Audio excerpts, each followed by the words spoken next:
Hello students, आपला जो काही टॉपिक चालू आहे ॲडिंग अँड सबट्रॅक्टिंग फ्रॅक्शन्स. काय चालू आहे आपला topic? Adding and subtracting fractions हा टॉपिक आपला चालू आहे.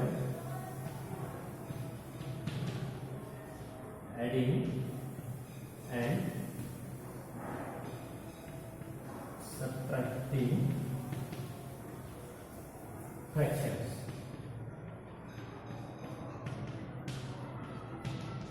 Okay, adding and subtracting fractions म्हणजे अपूर्णांकांची बेरीज आणि वजाबाकी. त्यामध्ये आपण केस 1 जी होती ती पाहिली होती. केस 1 मध्ये काय पाहिलं होतं आपण? सम ऑर डिफरन्स लाईक फ्रॅक्शन्स. जे काही लाईक फ्रॅक्शन्स असतात म्हणजे ज्यांचे डेरिव्हेटिव्ह छेद जे असतात ज्यांचे सारखे असतात, तर मग अशा ठिकाणी आपण कशी बेरीज करणार? जर छेद सारखे असतील तिथे अंशांची बेरीज केली जाते आणि कॉमन डेरिव्हेटिव्ह तिथे आपण लिहित असतो. हे आपण आधीच्या टॉपिकमध्ये शिकलो होतो, बरोबर. त्यानंतर आता जे काही अनलाईक फ्रॅक्शन्स आहेत की ज्यांचा छेद सारखा असतो आणि न्यूमरेटर सुद्धा हे वेगवेगळे असतात, तर मग असे काही अनलाईक फ्रॅक्शन जे काय adding and subtracting unlike fractions आपण असं म्हणू शकतोय. कोणते फ्रॅक्शन्स? Unlike fractions. ओके, नुसतं फ्रॅक्शन्स नाही म्हणणार आपण इथे, आपण इथे अनलाईक फ्रॅक्शन्स असं देखील म्हणू शकतो. ओके, नवीन पॉईंट आपण इथे तयार करतोय. म्हणजे अपूर्णांक जे अनलाईक म्हणजे कसं? ज्यांचा न्यूमरेटर आणि डिनोमिनेटर सारखे नसतात, ज्या पूर्णांकांमध्ये त्यांची छेद सारखे नसतील किंवा अंश सारखे नसतील, तर त्यांची कशी पद्धतीने बेरीज आणि वजाबाकी केली जाते ते आपण आज शिकूया. तर आपण या आधीच्या एक्झाम्पलमध्ये आपण ॲडिशन शिकलो होतो. काय शिकलो होतो? ॲडिशन, बेरीज आपण शिकलो होतो. तर आज आपण सबट्रॅक्शन कसं होणार आहे, अनलाईक फ्रॅक्शनचं सबट्रॅक्शन कसं होणार आहे ते आज आपण शिकणार आहोत. सो त्यामध्ये जे एक्झाम्पल दिलेलं आहे डायरेक्टली आपण ते पाहूया. 8/15 minus 11/25 इज इक्वल टू, हे जे असणार आहे 8 आणि 15 आणि 25 यांचा एलसीएम काय येणार आहे? 15 आणि 25 यांचा आपल्याला एलसीएम काढायचा आहे. टेबल मेथडने आपण काय करतो? टेबल लिहितो, राईट.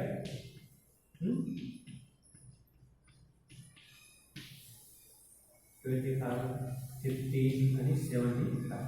इथे पण 75 आला, इथे पण 75 आला. म्हणजे 15 आणि 25 यांचा एलसीएम किती आलेला आहे? 75 आलेला आहे. वर्किंग मध्ये त्यांची डिव्हिजन मेथड दिली, त्या मेथडने पहा इथे काय असणार आहे? 15 आणि इथे असणार आहे 25. काय 15 आणि 25 यांचा एलसीएम आपल्याला काढायचा आहे. 2च्या टेबलमध्ये तर काही येत नाही. 3च्या टेबलमध्ये 15 येतो पण 25 येतो का? नाही. 4 त्याचा पण काही संबंध नाही. राहिला किती? 5. मी तिचं 5 घेतली. किती? 5. 5 3 जा 50. 5 5 जा 25. काय 5 3 जा 15, 5 5 जा 25. म्हणजे मग आपले आउटसाइडचे नंबर्स कोणते आले? मग 5 3 आणि 5. 5 3 जा 15 आणि 15 5 जा 75. म्हणजे त्याचा एलसीएम देखील काय आलेला आहे? 75 आलेला आहे. आलं लक्षात? मग 75 हा झाला आपला एलसीएम. ओके,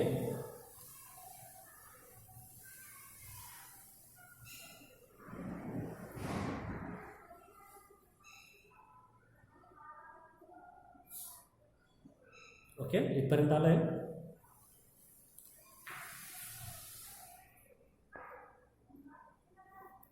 आता नेक्स्ट पाहूया.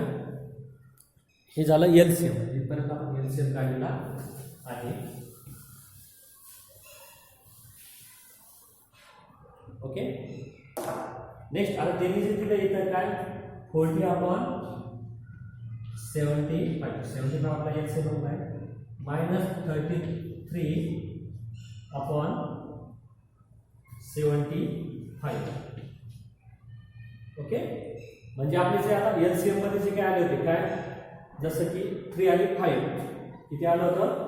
3 आणि 5 आलेलं आहे. 5 आणि 5 3 आणि 5 असं आलेलं होतं. पण आपण काय केलं? मग हा जो 40 कसा आलेला आहे? 8 5 जा 40 आणि 33 कसे आलेले 11 3 जा 33. ओके. मग आता तुम्ही म्हणणार की सर हे 5 आणि 3 कुठून आले, काय हे 5 आणि 3 कुठून आले?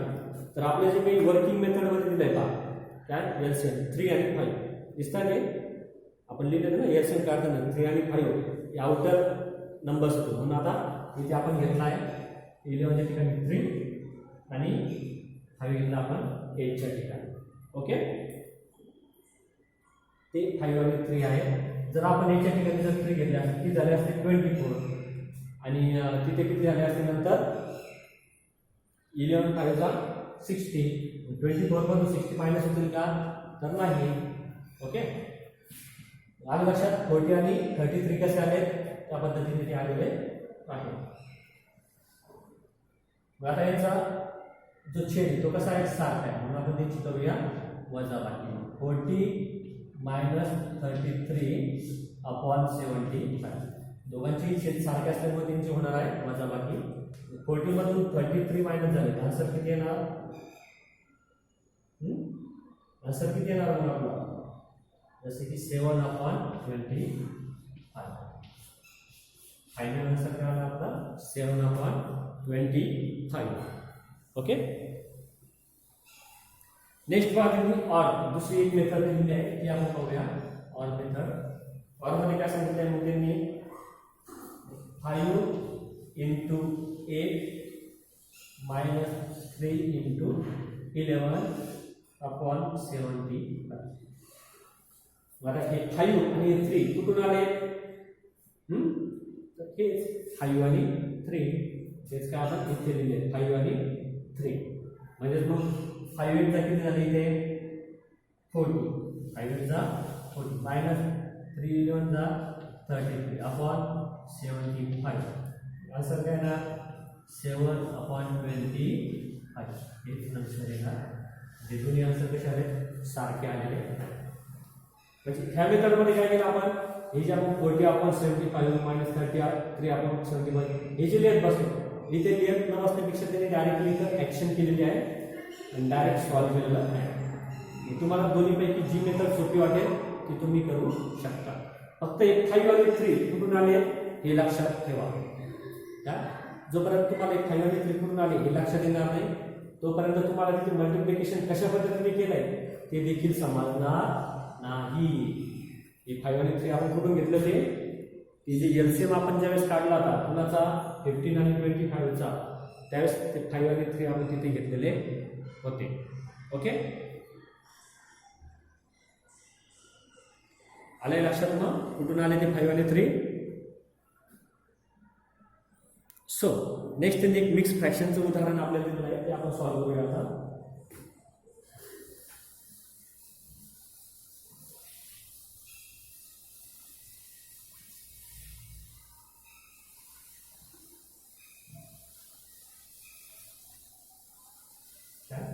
आता कोणता फ्रॅक्शन पाहणार आहोत आपण mix fraction. Adding and subtracting mix fraction. Okay. त्यामध्ये पहा जे एक्झाम्पल दिलेलं आहे ते घेऊया. म्हणजे आपल्याला जे काही मिक्स फ्रॅक्शन म्हणजे पूर्णांकयुक्त जे अपूर्णांक आहे त्यांची बेरीज किंवा वजाबाकी कशा पद्धतीने केली जाते त्याचं उदाहरण पाहूया. Example 2 7/18 plus 3 5/24. काय 2 7/18 प्लस 3 5/24. आता हे जे काही मिक्स फ्रॅक्शन्स आहे पहिले आपण मिक्स फ्रॅक्शन्सला आपण काय करूया इम्प्रॉपर फ्रॅक्शन्स मध्ये त्यांचं कन्व्हर्शन करूया. आता इम्प्रॉपर फ्रॅक्शन मध्ये आपण काय करणार आहोत मग 8 into 36 क्या 8 into 36 प्लस 7 40 किती 3 आणि 18 तसाचा तसा. ओके. प्लस आता 24 3 जा 72 प्लस 5 77 अपॉन 24. येते लक्षात आपण काय ऍक्शन्स करत आहोत काय ऑपरेशन्स करत आहोत त्यामध्ये म्हणून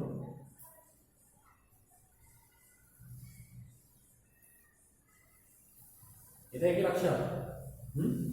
काय केले आपण इथे आता 43/18 प्लस 77/24. आणि इथे आपण काय करणार आहोत पहा, दोन्हीचे छेद आपण इम्प्रॉपर फ्रॅक्शन्स मध्ये जरी त्याला कन्वर्ट केलंय तरी दोन्हीचे छेद सारखे आलेत का? नाही. आता 43 कसे आले ते काय केलं आपण, 18 टू प्लस 43 आणि ते काय केलं आपण 24 into 3 plus 5 equal to 77. Okay. 43 आणि 77 कसे आले ते तुम्हाला तिथे लिहून दिले बाजूला. आता दोन्हीचे जे काही फ्रॅक्शन्स आहेत, डिनोमिनेटर्स आहेत, ते सेम आहेत का? नाही. मग त्यांचं एलसीएम आपण किती आपल्याला काढावा लागणार आहे. कोणाचा? 18 आणि 24चा एलसीएम सांगा मग आता काय. 18 आणि 24चा आपल्याला एलसीएम काढायचा आहे. आता 18 आणि 24 2च्या टेबलमध्ये येतात. थोडा मोठा घेऊ आपण, 3च्या टेबलमध्ये येतात का? हो, 3च्या टेबलमध्ये पण येतात, बरोबर. नंतर 4 9 5 9 6च्या टेबलमध्ये ते येतात. आपण काय करतो, मोठ्या संख्या घेत असतो. एलसीएम मध्ये आपण काय करत असतो, मोठी संख्या. आता इथे जर 2 घेतला, 2 9 जा 18, 2 8 जा 24, मग परत 9 आणि 18 ला मल्टिप्लाय डिवाइड करत बसावं लागेल. त्यापेक्षा जर मोठी संख्या घेतली तर एकाच ऑपरेशन मध्ये सर्व काही होते. 6 3 जा 18, 6 3 जा 18, 6 4 जा 24, 6 3 जा 18, 6 4 जा 24. Okay, is that clear? मग आता हे जे काही आले मग काय आता 6 3 आणि 4, मग 6 3 जा 18 आणि 18 4 जा 70. मग आपला एलसीएम किती आलेला आहे? 72. एलसीएम किती आला आपला? 72. 72 जो एलसीएम आला आहे. तर मग आपण आता याच्यामध्ये पहा काय आलेले आपले 3 आणि 4. काय आलेले आपले 3 आणि 4 हे आलेले आहे. आता 3 आणि 4 आपण इकडे यूज करतो पहा कसे. जो 4 जो असणार आहे सेकंडचा तो घेणार आपण स्टार्टिंगला 4 into 43 प्लस 3 into 77. त्यांचा एलसीएम किती आलेला आहे? 72. ओके, आलं लक्षात? हा 4 कोणता घेतला आपण? हा इथे 4. हा 3 कोणता घेतला आपण? इथला 3. ओके, आलं लक्षात? फक्त जो 2 नंबरला असतो तो 1 नंबरला घेतोय आणि जो 2 नंबरला असणार आहे तो आपण इथे घेतोय आणि 3 नंबरचा जो असणार तो आपण स्टार्टिंगला घेत आहोत. फक्त लक्षात घ्या की आपण शेवटचा आधी घेतो आणि नंतर दुसरा घेत असतो. म्हणजे काय, आधी कोणता येतो आधी कोणता येतो 4, नंतर कोणता येतो 3. म्हणून आपण आधी घेतला 4 आणि नंतर घेतला 3. आधी इथे घेऊ शकत नाही ना. उजव्या बाजूने आपण स्टार्टिंगला पण येतो आपल्या 4, नंतर येतो 3. ओके, 6चा तर काही संबंध नाही आणि त्याची गरज पण आपल्याला नाही. ओके, सो बघा 43 into 4 आन्सर काय येणार ते 172 प्लस 77 3 जा किती येणार 231. 72 डिनोमिनेटर जसाचा तसा. तर ह्या दोन्हीची बेरीज काय येणार आहे 403/72. आता 403/72 हे प्रॉपर, हे जे इम्प्रॉपर फ्रॅक्शन आहे त्याला आपण मिक्स फ्रॅक्शन मध्ये कन्वर्ट करूया.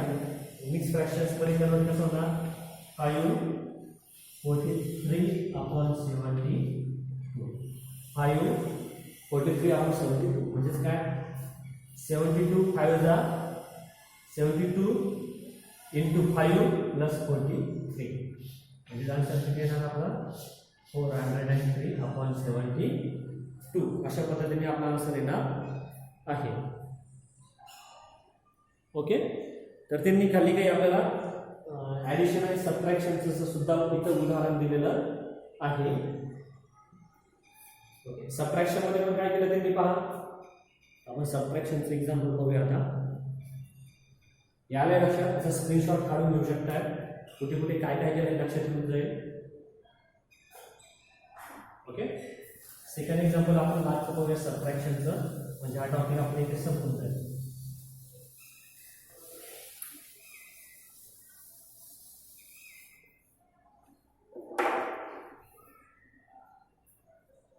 एक्झाम्पल जे आपण सेकंड हे काय बघा 7 1/2 minus 5 1/3 इक्वल 7 1/2 minus 5 1/3. आता इथे काय करणार आहोत आपण, जे काही पूर्णांक असणार आहे त्या पूर्णांकाची काय करणार आहोत, वजाबाकी आपण करणार आहोत डायरेक्टली. 7 minus 5 प्लस, आता जरी इथे मायनसचं सिम्बॉल आहे पण आपण इथे काय लिहिलं आहोत प्लस. प्लस काय आपला 1/2 minus 1/3. काय केलं लक्ष द्या, ही जी 7 आणि 5 ही जी मिक्स फ्रॅक्शन मध्ये जे काही नंबर्स आहेत त्यांचं आपण सेपरेट लिहून इथे सबट्रॅक्शन करत आहोत. ऍडिशन मध्ये केलं तर आपण कसं नाही, सबट्रॅक्शन मध्ये थोडीशी मेथड चेंज होते. 7 आणि 5 होणार आहे सबट्रॅक्शन 1/2 जसेचे तसे 1/3 जसंचा तसा, फक्त सिम्बॉल जे आपण चेंज केला आहे. त्यावर minus into minus is equal two plus त्या नियमानुसार. मग आता 7 minus 5 किती येणार 2, किती आले 2 प्लस आता 1 आणि हे 1 काय असणार आहे. मग आता क्रॉसिंग मल्टिप्लाइंग इथे घेणार आहोत आपण काय 1 into 3 is equal to 3. Okay 1 into 2 is equal to 2. आता क्रॉसिंग मल्टिप्लाइंग जर केली तर आन्सर काय येते आपलं 3 minus 2. काय 3 आणि 2 क्रॉसिंग मल्टिप्लाइंग केली ना आपण, क्रॉसिंग मल्टिप्लाइंग केली तर आन्सर काय येते 3 आणि 2 म्हणजे 3 minus 2. आता डिनोमिनेटर जो असणार आहे डिनोमिनेटर किती आलेला आहे, मग आता या दोघांची काय होणार गुणाकार, म्हणजेच काय 2 into 3 इज इक्वल टू 6. मग 6 काय झाला आपला डिनोमिनेटर.